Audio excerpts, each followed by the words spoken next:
Hello, dear student. Welcome back to my online classes. How are you all, student? I hope you must be all fit and fine, taking all the precautions of COVID. And once again, I am back with my video lecture. As you all know that we are now studying module 3, in which I have recorded almost all the thinkers. मतलब I have completed module 3. Only one thinker has left, that is Jiddu Krishnamurthy. अभी तक जो जितने भी thinkers हमने किए उसमें महात्मा गांधी जी थे, स्वामी विवेकानंद थे, रविन्द्रनाथ टैगोर थे, श्री अरबिंदो घोष थे. तो इन सारे फिलोसोफर्स या थिंकर सब की हम लोगों ने एजुकेशनल फ़िलॉसफ़ी पढ़ी. बेसिकली बीएड में हमें इन as a thinker, as a philosopher इनकी फ़िलॉसफीज़ पढ़नी है, बट इनका जो दृष्टिकोण है या इनका जो दृष्टिकोण था शिक्षा जगत में, उसको बेसिकली पढ़ना है, जिससे कि हम शिक्षा में नई चीज़ों को या उनके विचारों जो जितने भी वांछनीय हैं उन सारे विचारों को हम अपने शिक्षा जगत में लागू करें.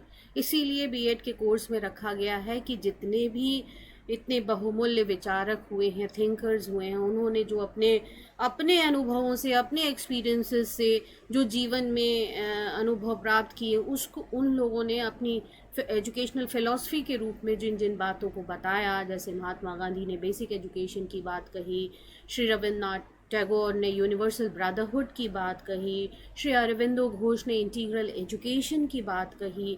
तो इसी तरह जितने भी महान दार्शनिक, एजुकेशनल फ़िलासफ़र, इन स्वामी विवेकानंद ने भी ईस्ट एंड वेस्ट के अमलगमेशन की बात कही, तो मैन मेकिंग एजुकेशन की बात कही. तो इन सारे विचारकों के जो उनके मकबूल दृष्टिकोण था शिक्षा के प्रति, उसको हमें बेसिकली इसलिए जानना है कि हमारा भी अनुभव एज अ टीचर थोड़ा बढ़े, हमारा दृष्टिकोण व्यापक हो, हमारा आउटलुक व्यापक हो, जिससे कि हमारी सोच जो है, जो लिमिटेड है, उसको हम और बढ़ा सकें.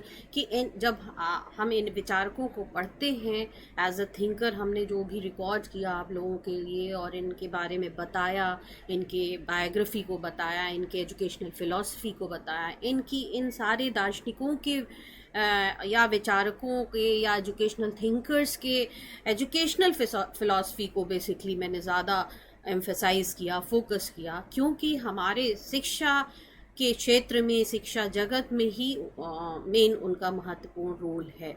तो हम कैसे अपने जो हमारे छात्र हैं, जो हमारे स्टूडेंट हैं, उन पे हम कैसे उनकी अच्छी बातों को लागू करके हम अपने टीचिंग लर्निंग प्रोसेस को और इन्हांस कर सकते हैं.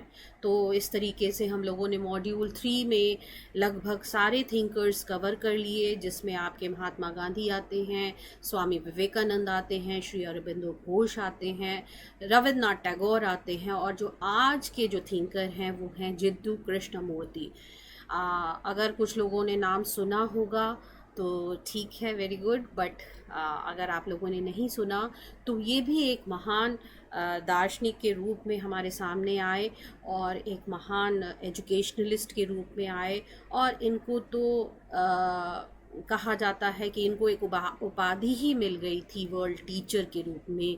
यहाँ हम कह सकते हैं एक शिक्षक के रूप में इनकी उपाधि मिली. तो, श्री जिद्दू जो थे वो विश्व गुरु के रूप में भी आए हैं, और हम कह सकते हैं कि आधुनिक काल के वो दार्शनिक के रूप में माने जाते हैं. उनकी जितनी भी शिक्षाएं हैं वो मॉडर्न टाइम की हैं, और बेसिकली वो किसी फ़िलॉसफ़ी, उनकी कोई पर्टिकुलर ऐसी फ़िलॉसफ़ी नहीं है जिसको वो रोल मॉडल बनाते हैं. ना ही वो किसी भी वाद को लेके उन्होंने अपनी बात कही है. उन्होंने अपने दृष्टिकोण, अपने नज़रिए से बातें बताई, और बेसिकली वो थियोसॉफिकल सोसाइटी से रिलेटेड थे. और बेसिकली हम उनको एक शिक्षा गुरु के रूप में जानते हैं, जिसके तहत हम देखेंगे कि श्री जिद्दू जो थे वो बेसिकली एक मॉडर्न फ़िलासफ़र, एक मॉडर्न गाइड, एक मॉडर्न टीचर के रूप में हमारे सामने आते हैं. और उनका जन्म जो था वो 11 मई 1895 में हुआ। और कहा जाता है कि वो एक फ़िलासफ़र भी थे, एक स्पीकर के रूप में हमारे सामने आए और एक राइटर के रूप में आए। तो अगर उनकी अर्ली लाइफ को हम देखेंगे, in his early life he was groomed to be the new world teacher, but later he rejected this mantle and withdrew from theosophy organization behind it. Basically वो चूँकि उनके फादर थियोसॉफिकल सोसाइटी से related थे तो उनको भी आना पड़ा, लेकिन किशोरावस्था में एनी बेसेंट उनके जीवन में आई और उन्होंने उनके वांछनीय लक्षणों को देख लिया था, क्योंकि वो भी मेंबर थी थियोसॉफिकल सोसाइटी की।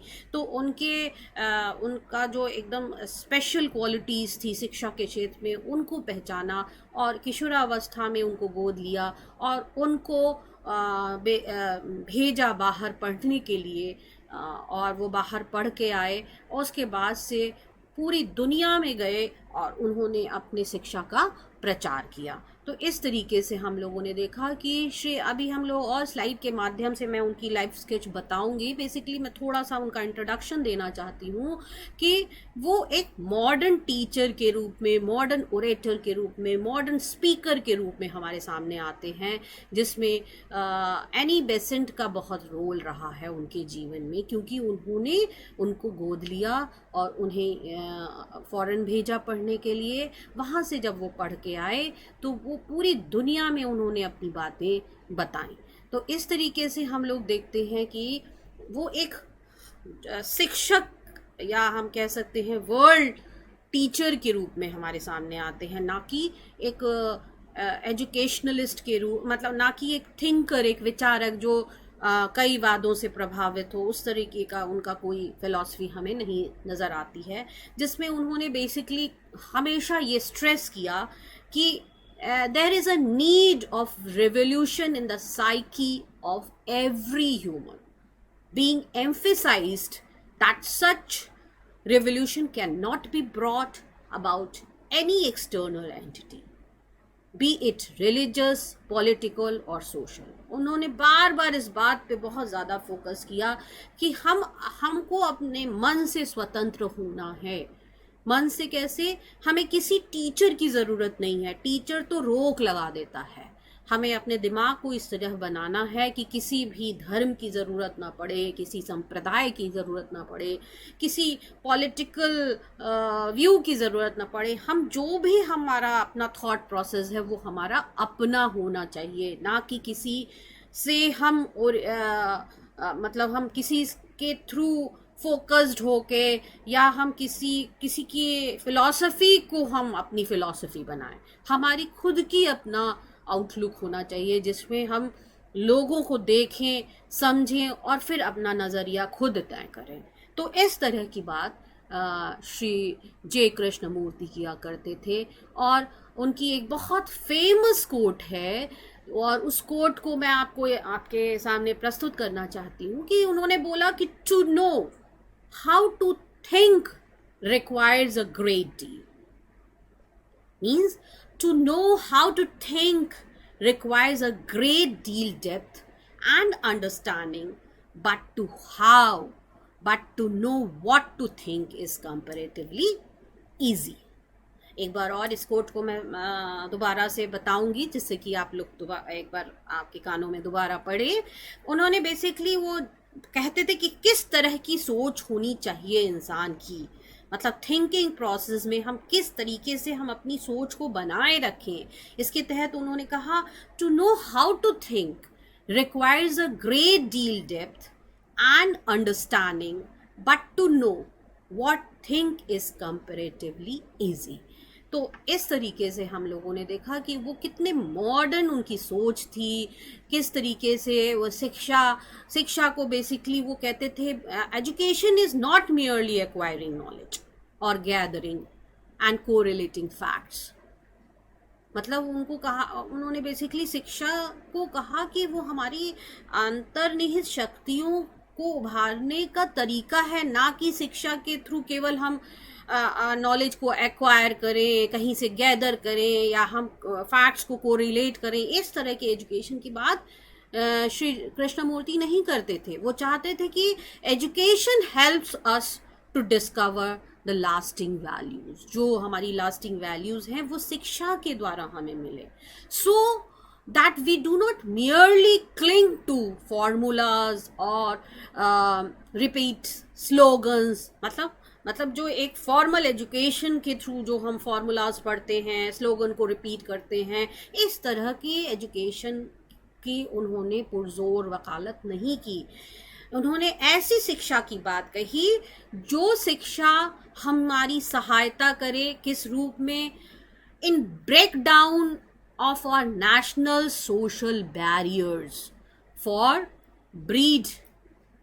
मतलब हमारी जो सामाजिक रूढ़िवादिता है, हमारे जो सोशल बैरियर्स हैं, उनको तोड़कर हम किसी सत्य की खोज में निकलें, जिसमें बहुत, अगर हम कोई ट्रुथ तक जाते हैं तो हमें बहुत तरह के रोड़े हमारे जीवन काल में आते हैं, तो उन रोड़ों को दूर करके हम सत्य तक पहुँचे। और शिक्षा में हमें बेसिकली ये नहीं करना है कि हम केवल इंफॉर्मेशन गैदर करें या फैक्ट्स के थ्रू को रिलेट करके कोई बात करें या नॉलेज एक्वायर करें, बल्कि हमें ऐसा शिक्षा चाहिए जो हमारी लास्टिंग, हमारी जो हमारे मूल्य हों वो एवर लास्टिंग वैल्यूज़ के रूप में हमारे सामने आए।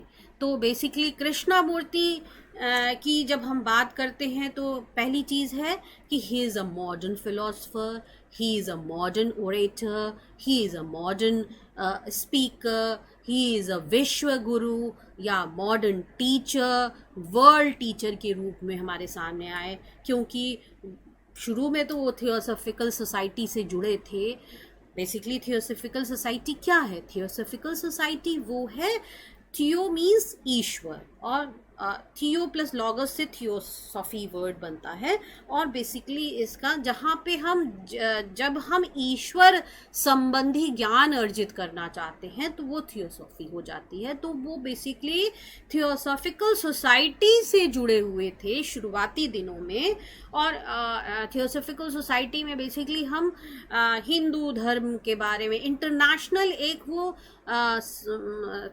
वो संप्रदाय है, एक इंटरनेशनल एक प्लेटफॉर्म है जहाँ हम सारे ही धर्मों की विवेचना करते हैं, हिंदुइज्म की, इस्लाम की, क्रिश्चियनिटी की, उसमें जितनी भी बातें सर्वधर्म के रूप में जितनी भी बातें बताई जाती हैं उससे। तो शुरू में तो वो कृष्णमूर्ति उसी से ही रिलेटेड थे, बाद में उन्होंने उसको भी छोड़ दिया और उन्होंने एक अपना दृष्टिकोण लोगों के सामने रखा, और इसमें उन्होंने शिक्षा को इस तरीके से बताया कि एक मॉडर्न अप्रोच होनी चाहिए। साथ ही साथ उन्होंने कहा कि हमें इस बात पे एम्फेसिस करना चाहिए कि जिसमें नई टेक्नोलॉजी के रूप में शिक्षा को हम देखें, रिसर्च वर्क इन एजुकेशन देखें। तो इस तरीके से उन्होंने अपने विचारों में बदलाव किया, और विचारों में बदलाव करते करते उन्होंने ये भी कहा कि हमें अपने करिकुलम को भी थोड़ा चेंज करना चाहिए। करिकुलम को किस रूप में चेंज करेंगे? जिसमें कि बच्चों को साइंस, टेक्नोलॉजी, नई नई चीज़ों के बारे में उन्हें जानकारी मिले। तो इस तरीके से हम लोगों ने थोड़ा बहुत बेसिक्स समझा श्री जे कृष्णमूर्ति को। अब हम लोग स्लाइड मोड से उनके जीवन के बारे में समझेंगे, शुरुआती जीवन के बारे में। चूँकि स्लाइड मोड से आप लोगों को ज़्यादा समझ में आएगा तो मैं अब आगे स्लाइड मोड से आपको पढ़ाने का प्रयास करूँगी। के सामने जो स्लाइड दिख रही है उस पर हम ब्रीफ उनका लाइफ स्केच देखेंगे। अभी भी पहले भी मैंने आपको बताया था कि वो कुछ किताबों में 11 मई बताया गया है, कुछ में 12 मई बताया गया है।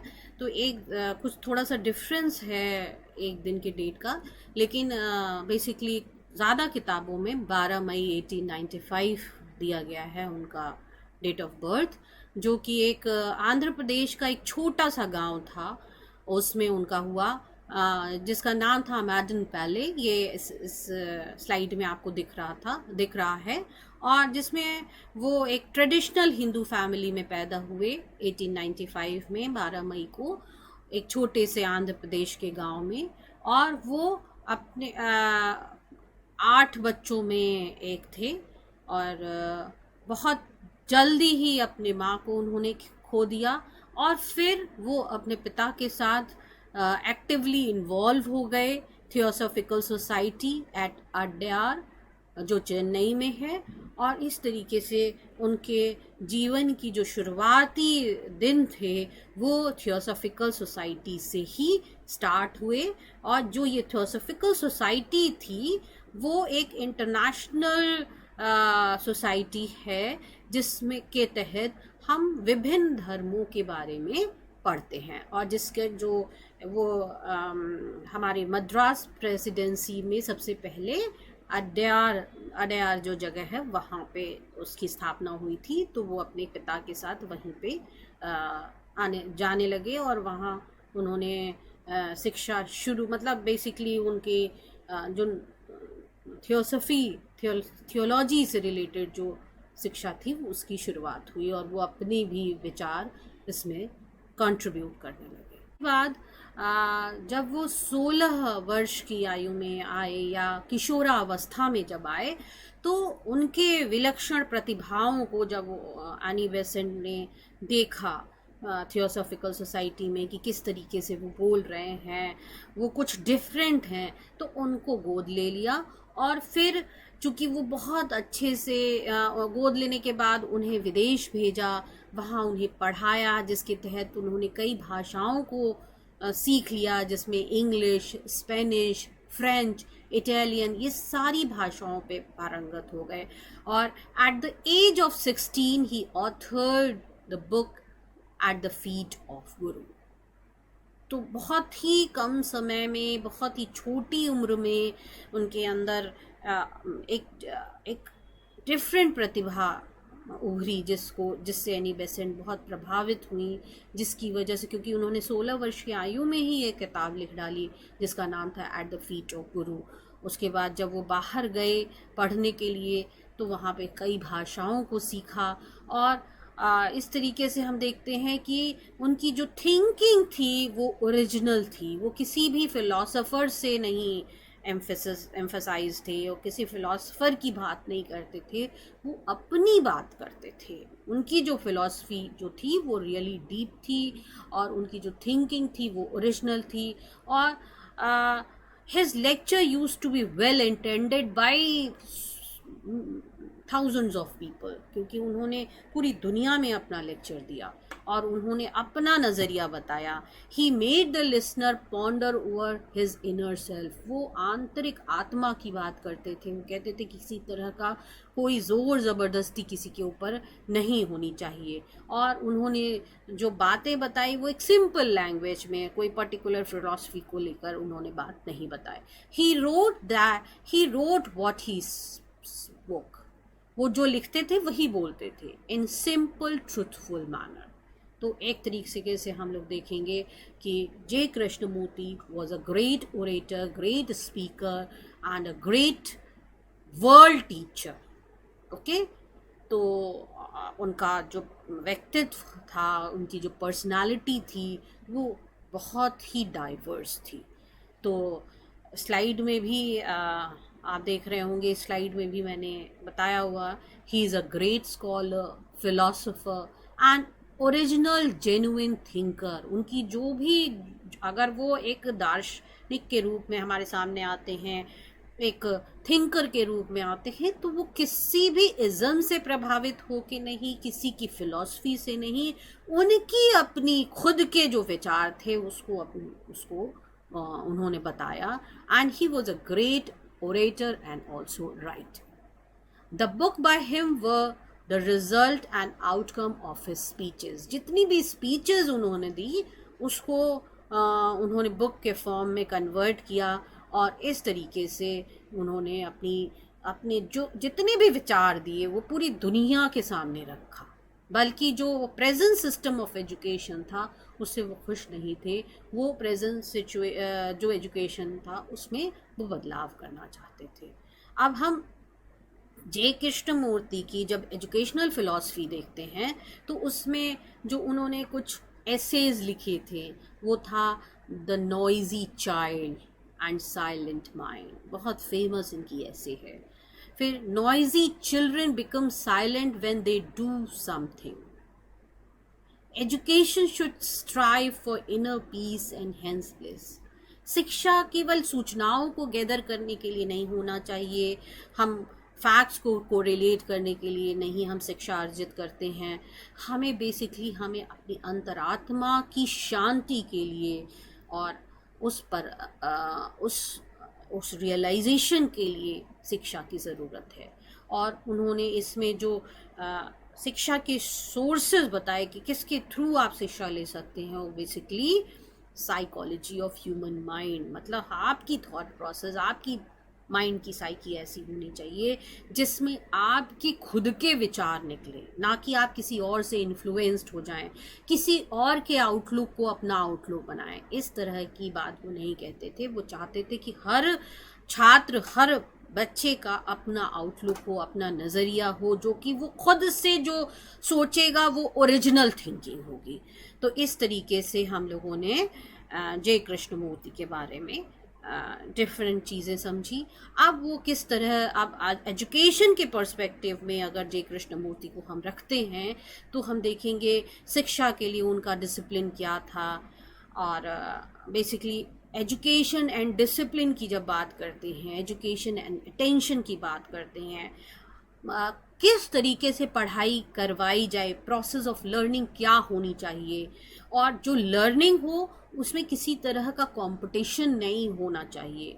मतलब हम जो भी सीख रहे हो वो खुद के लिए सीख रहे हैं, इसमें हमें ये कंपटीशन नहीं होना चाहिए। हम बच्चों में इस तरह का आदत भी ना डालें कि आपको इससे आगे बढ़ना है। आपकी अपनी लर्निंग आपके लिए है, और ये तभी इस तरह की लर्निंग हो पाएगी जब हम बालक को स्वतंत्रता देंगे, उसको किसी तरह का जैसे ट्रेडिशनल टीचिंग में किसी तरह का भार ना सौंपे, टीचर किसी तरह का भार ना सौंपे, वो बालक खुद से अपने सेल्फ एक्टिविटी के द्वारा उसका सेल्फ एक्सप्रेशन हो। और इस तरीके से इस तरह के एजुकेशन को उन्होंने अपने नज़रिए के रूप में रखा, और वो चाहते थे कि हर इंसान की, हर इंडिविजुअल की अपनी लिबरेशन हो, अपनी अवेकनिंग हो उनकी फ़िलॉसफी के थ्रू। तो एक दोबारा से एक कोटेशन आपके सामने स्लाइड में दिख रही होगी कि according to J Krishnamurti, freedom in learning means that the learner has got the capacity to independently observe everything around him and examine all ideas without any pressure or compulsion। ठीक है, इनकी इस कोटेशन से क्या आपको समझ में आता है? जब आपको टीचर या कोई इंस्टीट्यूट कहती है कि नहीं आपको इस यहाँ पे इस टूर में जाना है, इस एक्सकर्जन में जाना है, और आपको ये चीज़ें देखनी है, तो आप बंध गए। लेकिन कृष्णमूर्ति क्या कहते हैं कि छात्र को, चाइल्ड को पूरी फ्रीडम देनी चाहिए जिससे कि वो अपने हिसाब से लर्निंग कर सके। हम लोग नेक्स्ट स्लाइड में आएंगे। इसमें इन्होंने एसेंस की बात कही। इस स्लाइड में हमें क्या दिख रहा है कि जे कृष्णमूर्ति ने चेंज की बात कही। क्या ज़रूरी है हमारे समाज के लिए? Change should come from you. मतलब हम किसी सोसाइटी का, किसी रिलीजन, किसी संप्रदाय से इन्फ्लुएंस्ड होके हम चेंज की बात नहीं करेंगे। जब भी चेंज आएगा हमको शुरुआत अपने से करनी होगी। Change should come from you, within you, because you are seed of change. अगर समाज में हर व्यक्ति खुद से चेंज, परिवर्तन करना शुरू कर दे, जो भी उसे लगता है कि हम अमुक अमुक चीज़ों को नहीं मानते हैं, तो हमें किसी का वेट नहीं करना है, बल्कि उस चेंज की शुरुआत हमको अपने अंदर से करनी होगी। और उस चेंज की शुरुआत जो बीज रूप में है, जो चेंज, वो हम अपने अंदर के थ्रू ही कर सकते हैं। इस एसेंस की बात जो उनकी फ़िलॉसफी में दिखाई देती है। इसके बाद जो सिस्टम ऑफ एजुकेशन अब इम्पॉर्टेंट है, जो हमारे कोर्स से है। किस तरह की एजुकेशन की बात उन्होंने कही, जिसमें आता है कि वो उन्होंने जो पहले से इस्टेब्लिश्ड एजुकेशन सिस्टम था उसको उन्होंने कहा कि वो बहुत नैरो है, बहुत संकीर्ण है, हमें इसको और ब्रॉडर करना होगा और हम total development of the individual की बात करेंगे, जिसमें हम बालक पे कोई चीज़ थोपेंगे नहीं, कोई चाइल्ड पे कोई चीज़ थोपेंगे नहीं, वो खुद से अपने आप को इंट्रोस्पेक्ट करे और इंट्रोस्पेक्ट करने के बाद उसकी जो थॉट प्रोसेस हो जब वो निकल के आएगी और जो उसको आंतरिक शांति दे। कहते हैं ना, जब हमारा हमको ये कार्य करने में बहुत अच्छा लगता है, हमें मन की शांति मिलती है, तो वो मन की शांति ही असली शिक्षा है। तो इस बेसिकली जो his idea on education little profile, मतलब उन्होंने जो किताबें लिखी अपने शिक्षा दर्शन से रिलेटेड, वो था letter to school volume 1, volume 2।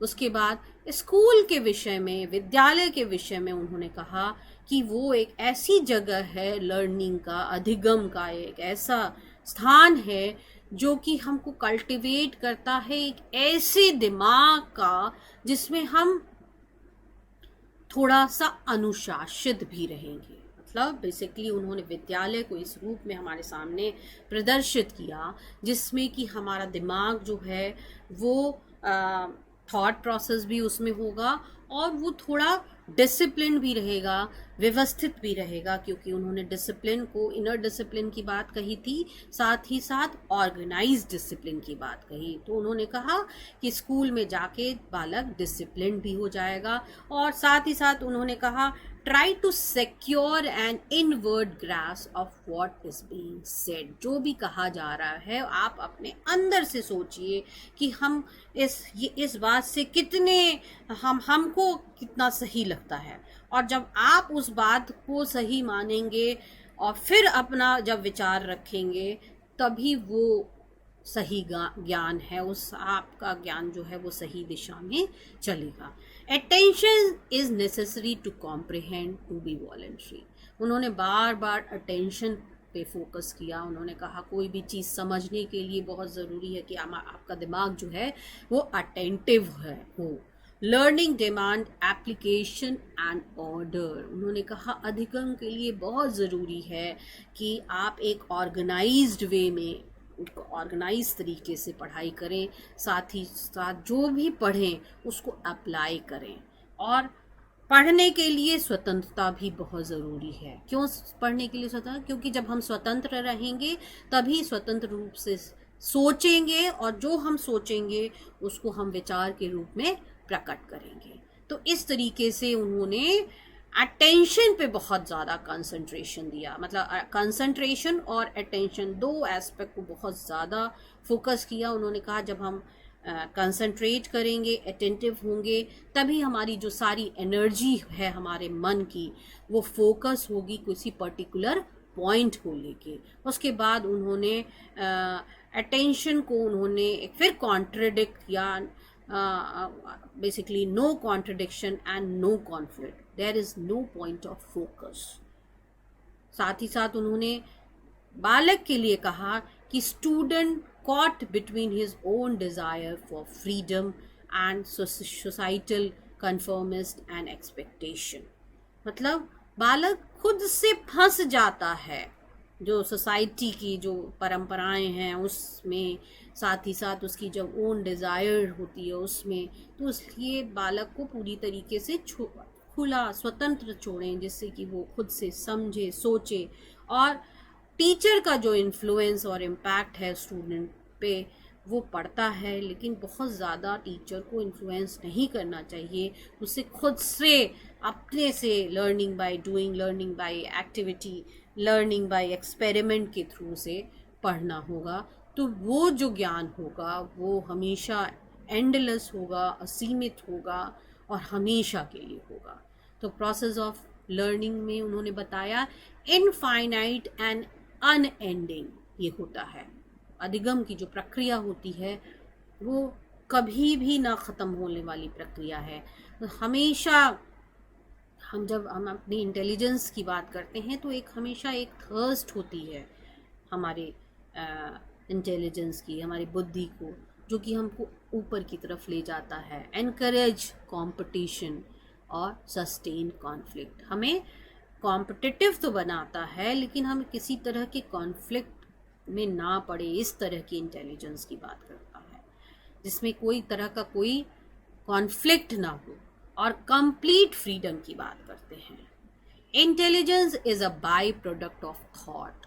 जो भी हम सोचते हैं वो बुद्धि के रूप में बाय प्रोडक्ट के रूप में निकलता है, result of knowledge and ignorance. अब वो कहते हैं कि टीचर की ड्यूटी किस रूप में होगी? Teaching and learners have communication with other human being oppressed section. जो ऑप्रेस्ड सेक्शन है उससे लर्नर का एक यूनियन होना चाहिए, एक जुड़ाव होना चाहिए, और साथ ही साथ टीचर का काम केवल टीचिंग का है। Freedom is necessary in the process of learning. बार बार वो स्वतंत्रता की बात करते हैं। उन्होंने कहा real learning brings equality among man.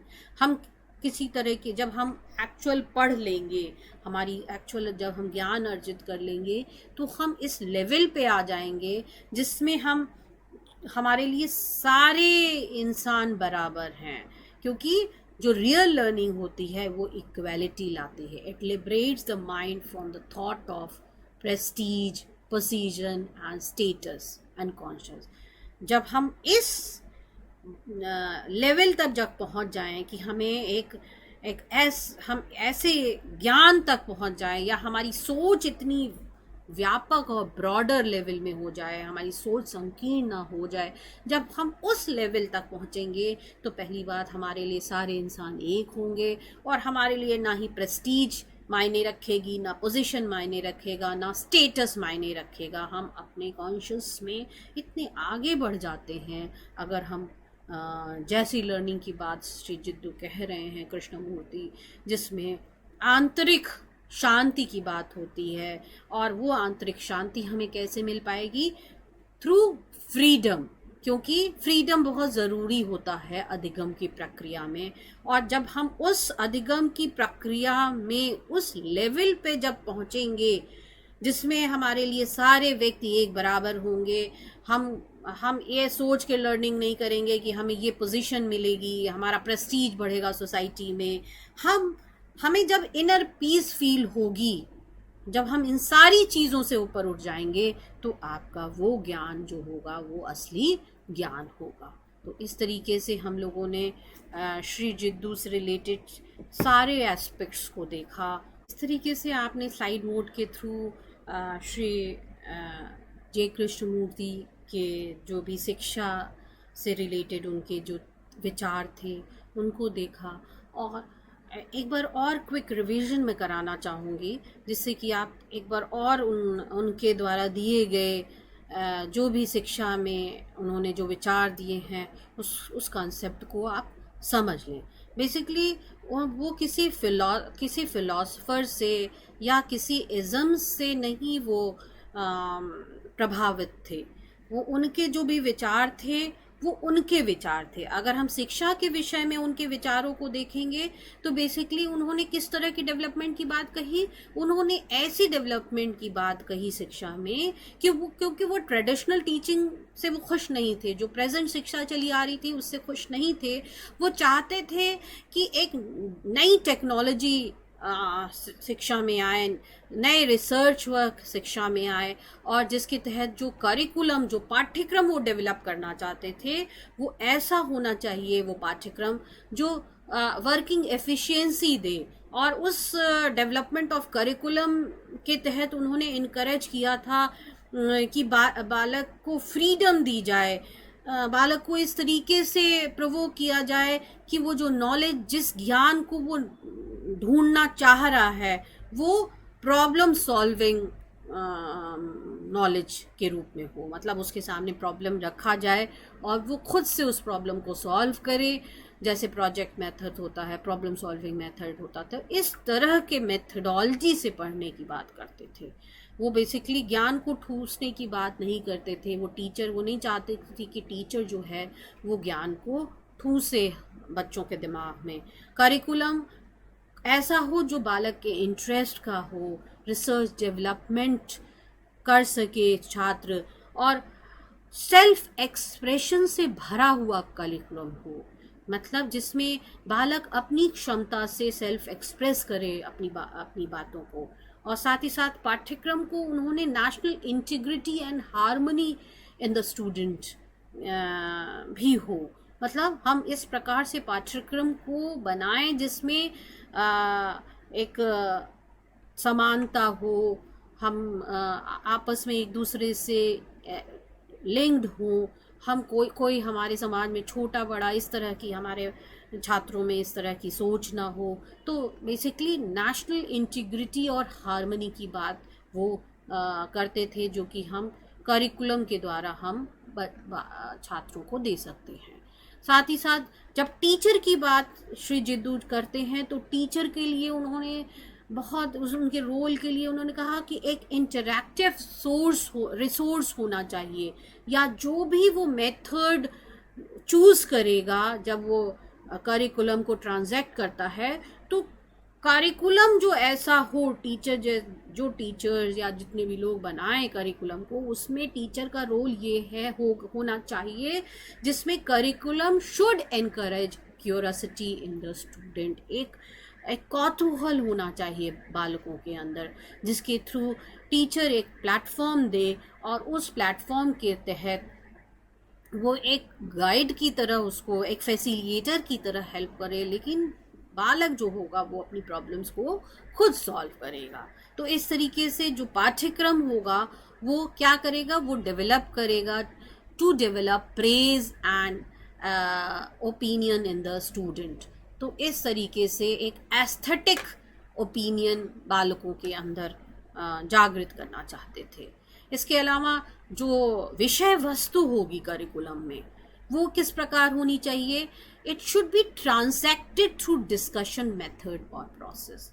जो मेथड उन्होंने अपनाने की बात कही थी वो बेसिकली लर्निंग बाय डूइंग की बात कही, लर्निंग थ्रू एक्टिविटी की बात कही। इसके अलावा उन्होंने डिस्कशन मेथड को भी बहुत ज़्यादा जोर दिया कि इस तरह का मेथड होना चाहिए जिसमें बालक अपने लॉजिक, अपनी रीजनिंग के अनुसार अपनी बातों को कह सके। इसके अलावा जब हम बालक के फ्रीडम की एनालिसिस करते हैं, स्टूडेंट के फ्रीडम की एनालिसिस करते हैं, तो फ्रीडम टू एनालाइज या एनालिसिस ऑफ द सराउंडिंग, जो भी उसके आसपास की चीज़ें हैं, मतलब नेचर में जो चीज़ें दिखाई दे रही हैं उसको वो एनालिसिस करे, उस पर वो सोचे स्वतंत्र रूप से, और फिर वो अपने आप को उसमें ढूंढे कि किस तरीके से वो अपने आप को कैसे ढूंढ पाएगा। वो इंट्रोस्पेक्ट करके खुद से, ना कि टीचर के द्वारा इंट्रोस्पेक्ट करे कि आपको ये अपने सराउंडिंग में देखना, उसके बाद अपनी बात, अपने विचार प्रकट करने हैं। बालक को पूरा छोड़ने की बात कही। तो इस तरीके से जिद्दू जी ऐसी एजुकेशन प्रोवाइड करवाना चाहते थे हर बालक को कि हर एक इंडिविजुअल जो है उसके अंदर एक कॉम्प्रिहेंसिव एटीट्यूड जीवन के प्रति डेवलप हो सके, एक कॉम्प्रिहेंटिव एटीट्यूड टूवर्ड्स लाइफ हम डेवलप कर सकें। तो इस तरीके से वो स्टूडेंट को डेवलप करना चाहते थे, ओवरऑल डेवलपमेंट करना चाहते थे। और उन्होंने टीचर के लिए एक बात और कही कि we should not teach the student what to think and how to think. हमें बच्चों को, हमें बालक को ये नहीं बताना है कि आपको ये सोचना है, इस दिशा में सोचना है, कैसे सोचना है। Allow him freedom to think for himself. इस पे बहुत जोर देते हैं, फ्रीडम किस रूप में, कि उसकी जो भी वो सोच होगी उसकी व्यक्तिगत होगी। तो इस तरीके से हम लोगों ने श्री जिद्दू से रिलेटेड जितनी भी बातें देखी उसमें हम लोगों ने यही देखा कि वो ऐसे विचारक के रूप में हमारे सामने आते हैं जिनकी सोच बहुत मॉडर्न है, और वो पारंपरिक जो शिक्षा व्यवस्था है उससे ऊपर उठ के उन्होंने बालक के फ्रीडम की किस रूप में विवेचना की कि बालक को हमें फोर्स नहीं करना है कि कैसे सोचना है, क्या सोचना है, वो खुद से सोचेगा और खुद से अपनी बात प्रकट करेगा। तो इस तरीके से मॉड्यूल 3 से रिलेटेड हमने सारे थिंकर्स को कवर कर लिया, और उम्मीद करती हूँ कि मैंने जो भी कॉन्सेप्ट आपको दिया है थ्रू रिकॉर्डिंग, जितने भी कोशिश की है पूरे मन से, पूरे अपने हम अपनी पूरे उसके थ्रू हमने चाहा है कि आप के सारे कंसेप्ट क्लियर हो। और उम्मीद करती हूँ इस तरह फ़िलॉसफ़ी का मेरा जो 2 मॉड्यूल है, फ़िलॉसफ़ी आपका जो पेपर है फ़िलॉसफ़िकल फाउंडेशन ऑफ एजुकेशन, इसमें जो 2 मॉड्यूल हैं हमारे सेकंड और थर्ड, इनको हमने सारे कंप्लीट कर लिए। थैंक यू सो मच कि आप लोगों ने अगर आप हमारे वीडियोस देखेंगे तो मैं उम्मीद करती हूँ कि आपको सारे टॉपिक्स क्लियर हो जाएंगे। आगे भी हम लोग ऑनलाइन क्लासेस के थ्रू आप लोगों से मिलेंगे। जो भी प्रॉब्लम होगी उसको हम लोग अगर रिकॉर्डिंग में कुछ चीज़ें नहीं समझ में आ रही हैं उसको हम लोग समझने का प्रयास करेंगे। Thank you so much students.